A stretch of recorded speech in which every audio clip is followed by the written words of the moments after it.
I got the cash in the bag, stadium packed. Born a rock star in this life, gonna live it up on the attack. Baby, I'm bad. I just wanna get caught up in this life. I'm crazy, I'm mad. Doing no cap. Only God wants you, better go live it up. Cash in the bag, stadium packed. Baby, I'm bad. Baby, I'm bad. I just wanna stay bad, stay mad. Chip on my shoulder cause they treat me like an outcast. I ain't gonna take that, stay back. I'll be swinging on till the hits come in all caps. I ain't gonna lay back, pray that someone's gonna help me. Ain't nobody like that. I ain't gonna wait, that's all fact. Give me one shot and I'll never get the throne back. I'm sick of being cautious. I'ma go cause something, can't stop this. I'ma steal everybody's lane, call it shoplift. Sick of hearing everyone complain when they thoughtless.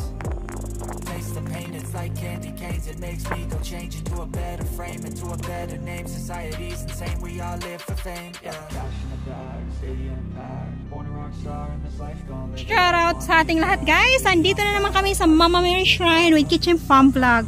So kung kita nyo po guys yung pawis ni Stesay guys, nananalaytay na sa aking pagmumukha. Pero hindi pa tayo tapos guys kasi pangatlo pa lang sa ating destination ito. We still have another one and then we're going to explore some part of the city in Maasin City. So sulitin na natin ito guys since maganda yung weather. So ayun na si Mama Mary, nag-antay na po sa atin doon sa taas guys.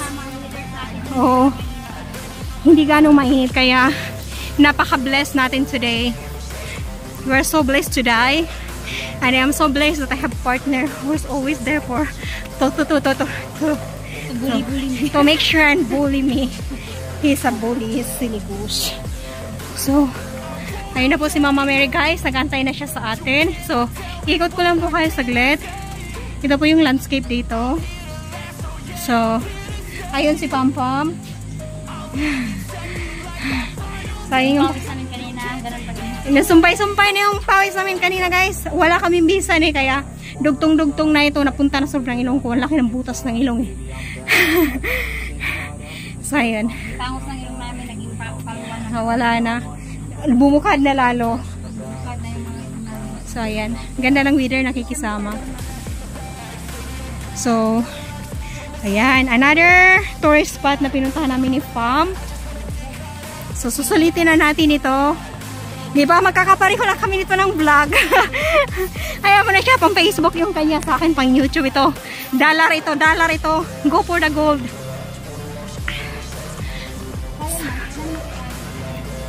Mao. So, isulit na natin ito guys. Mahina yung signal dito sa amin eh. Mahirapan siyang makapagano. Ano niya. So, ayan na yung ating Mama Mary Shrine. Ayan na siya. Picture ko dito. Sige. Katong Maasin bypass ko, tutong na puti. So, papakita ko sa inyo kung ano yung niyayaw-yaw ko guys. Ayan si Pam. Mumubo na siya guys. No, kaya pa. Basaan ako. Ganyan mga gala guys. Pag ako talaga kasama, magreklamo sila sa akin guys. Oh, makauban sa Singapore. Oh, ang sakit sa Kastili ka. Hindi bisa ka mo bye. Adik ako dito guys. Ito gala-gala. Ito yung Nitisay. Ito yung Energizer ko. So, di atin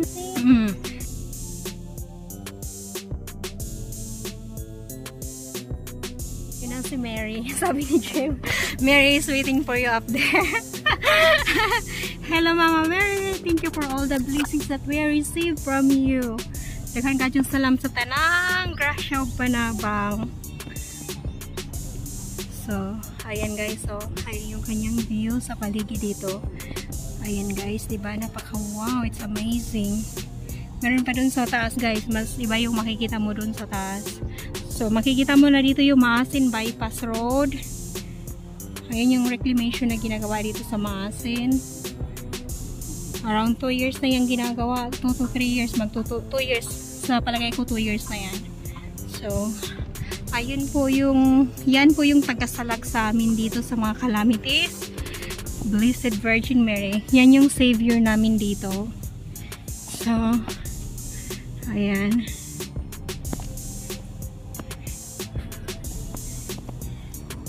So, andun pa rin yung Limasawa guys. Makikita pa rin natin yung Limasawa dito. Ayan yung view.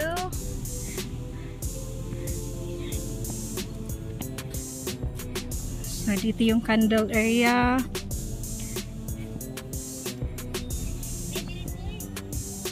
Oh, pwede ra. Picture muna kami doon, guys, ha. Oh, pwede ra pod. Karon na laman day kay basig mo init.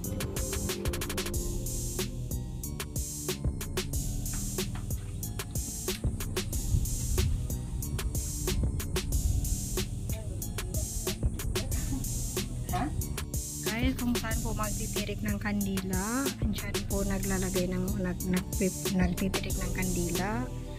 Tapos dito naman po bumibili ng mga kandila. Meron pong tindahan dito kung saan bibili ng kandila, mga tubig, ayan. So punta muna tayo doon sa prayer area. So medyo matirik na po yung araw, guys. Tama lang na dumiretso na kami dito. So, ayan siya. So, ayan dito yung ano. Parang castle dito sa taas eh.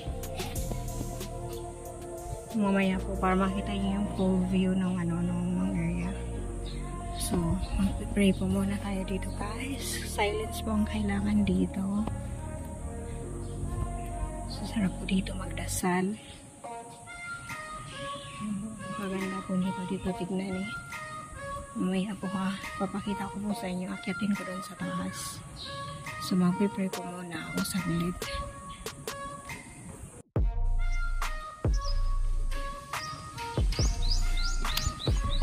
So, ayan na, guys. Ito na yung view ng Maasin City. Ito na yung pinaka-proper ng city ng Maasin. Ayan yung Pantalan. So, ito na yung business district dito. So, ito yung Mama Mary. Ito yung view niyo pagka nandito tayo sa may harapan banda. Ayan po. Ito yung tagapagsalba sa amin dito sa lahat ng kalamidad at mga trahedya po. Yung mga natural calamities po guys. Mahirap paniwalaan pero talagang nangyayari po yung milagro. Sa panahon pa nga lang po ng nung Typhoon Haiyan, yung doon dati sa Tacloban, may nakakita po talaga na talagang sinalag-salag ng Mary yung hangin. Putol po yung mga kamay niyan eh, nung dati. Ni-replace na lang yan. So, talagang nangyayari po yung milagro pagka nangyayari po yung milagro pagka naniniwala ka po. So, may mga replika ng mga saints dito. Hindi po kami nagdadasal sa mga nag-ano po na dinadasalan yung mga santo. Hindi naman po. Replika lang sila, baga model lang sila kung paano kami mag-ano sa aming daily lives. Kung ano yung mga good deeds nila, yun, at saka yung mga lapses nila as human being, doon ka matuto sa kanilang mga buhay kung paano nila tinaki yung buhay nilang pagiging santo. Hindi sa dinadasal namin yung mga rebulto. Imahe lang sila para sa para gawin namin kung paano nila inano yung buhay nila bilang isang tao at nagiging santo sila. So, ayan po. Nandun yung Christ the King. Nakikita pa rin po dito, guys, yung Noah's Ark. Ayan po siya. Nakikita po siya dito. Yan po yung pinuntahan namin ni Fam kanina. So, natatanaw siya dito. So, ayan yung paligid. Ang ganda-ganda, diba, guys? Nakaka-relax din yung sky. Nakaka-relax. May next destination pa po tayo, guys. Pupunta pa po tayo ng Montegueba. Dito po banda dito yung Montegueba dito. Makikita yata siya dito eh. Hindi ko sure. Dito banda. Ito na area dito ang Montegueba. Matatanaw pa rin natin dito sa Mama Mary pag nandun tayo sa Montegueba po. So, ayan. Napaka-bless itong lugar na ito, guys. Kung naniniwala ka lang na may milagro. Yung may Panginoon ka sa puso mo. Hindi ako nag-ano ng religion dito ah. Sinasabi ko lang, manifestation ko lang kung gaano ka-bless sa amin si God. So, ang daming trials pero talagang nakakapag-recover pa rin kasi. So, ayan. Ayan siya. Ayan. Ayan yung tagapagtanggol at tagapagligtas na ako. So, Pero hindi ka maliligtas kung hindi mo kaya iligtas yung sarili mo. Talagang ngayong pananampalataya mo kailangan matatag ka. Nakikita po rin dito guys yung oval ng Masin City Pilot School. Ayan, yung oval yan.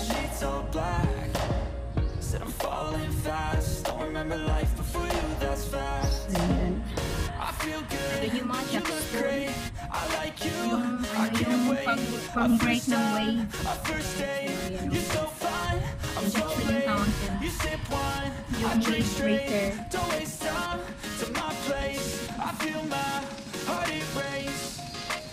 So, thank you for watching guys. Nandito ulit si Tisay sa Mama Mary Shrine. So, may next stop pa po kami doon sa papunta pa po kami ng Monte Cueva ni Farm. So, hindi pa kami tapos sa aming pag-ikot. So, have a nice day everyone. God bless. Bye-bye. Do like, subscribe, comment na rin po kayo para aking mabalikan.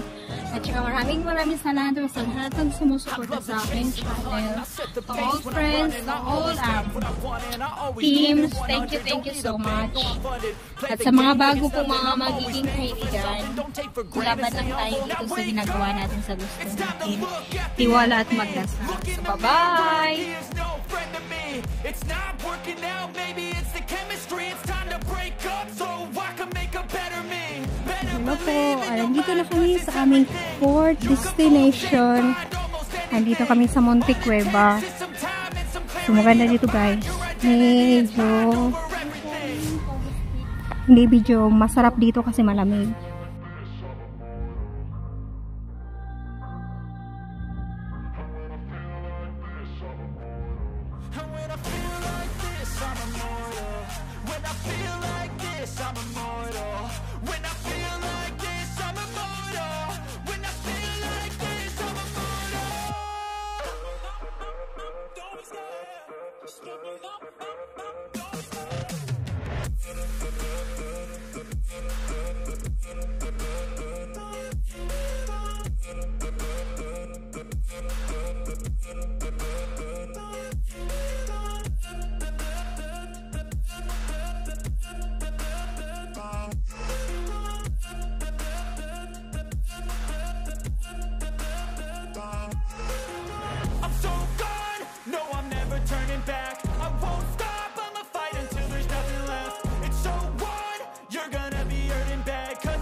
My face while he's looking back. Mirror breaks after math. When I hate, I attack.